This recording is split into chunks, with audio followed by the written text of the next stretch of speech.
Alors s'agissant du modèle actionnarial, du modèle traditionnel, hein, je voudrais d'abord présenter les justifications qui sont associées à ce modèle, hein, sans parti pris, mais tout simplement pour indiquer quelles sont les justifications qui sont le plus souvent avancées. Mais aussi peut-être pourquoi ce modèle est contesté et rappeler quelques raisons là aussi qui sont évoquées dans les travaux sur ce sujet-là, il y a des arguments qui sont mis en avant pour passer de plus en plus vers le second modèle. Alors, les justifications qui sont associées au modèle actionnarial, elles sont relativement classiques, elles sont à la fois d'ordre économique et d'ordre juridique.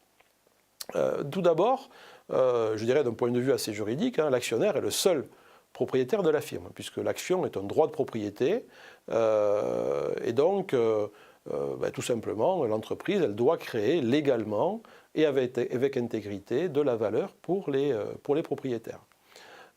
Ensuite, d'un point de vue plus économique, hein, l'actionnaire est le créancier résiduel.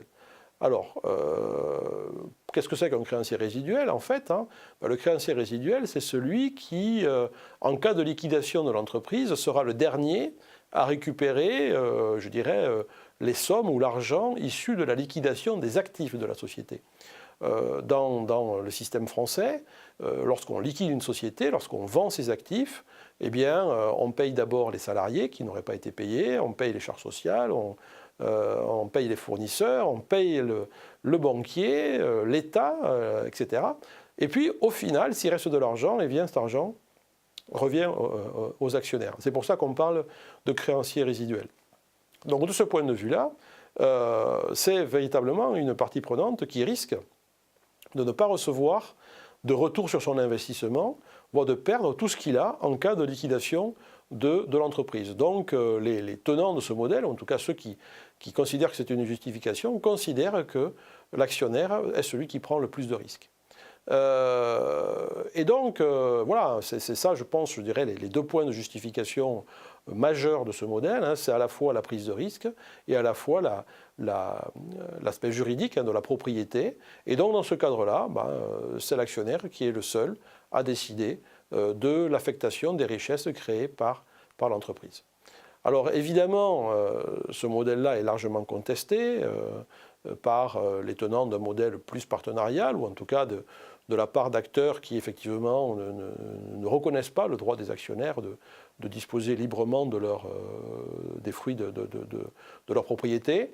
Alors pourquoi? Quels sont les arguments avancés? Donc quand on regarde un petit peu ce qui est écrit sur le sujet, le premier argument est de dire que tous les actionnaires ne peuvent pas véritablement bénéficier du même traitement d'un point de vue de l'éthique. Il y a effectivement des actionnaires qui sont souvent des spéculateurs, hein, qui sont des fonds d'investissement un peu durs, qui font des allers-retours dans le capital des entreprises, qui n'ont aucun intérêt au développement des entreprises, qui restent très peu de temps dans le capital, qui sont là pour faire, je dirais, un coup.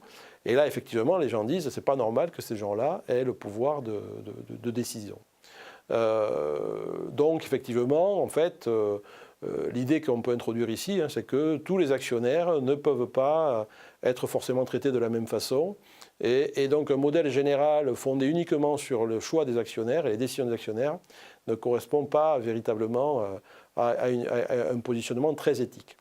Autre débat qui vient contester la place des actionnaires et leur position comme seul, je dirais, bénéficiaire des dividendes et comme seul décisionnaire surtout, c'est que certains disent que ce n'est pas forcément les actionnaires qui apportent la plus grosse contribution à la performance de la firme, et que c'est tout un ensemble d'autres parties prenantes qui sont à l'œuvre, et que donc, eh bien, quand il y a des résultats, on devrait aussi regarder à une distribution de ces résultats de façon un petit peu différente.